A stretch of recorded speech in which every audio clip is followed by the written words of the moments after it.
Filho! Você viu o que é que você fez? Você viu? Hã?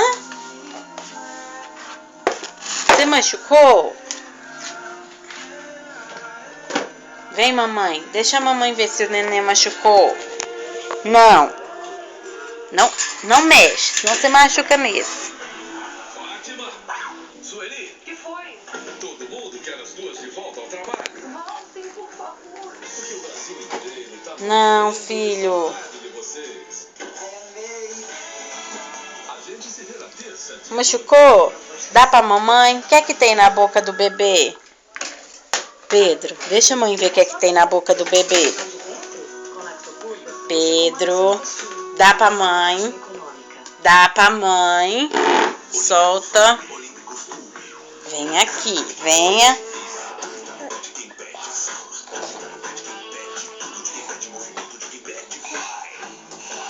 Não pode.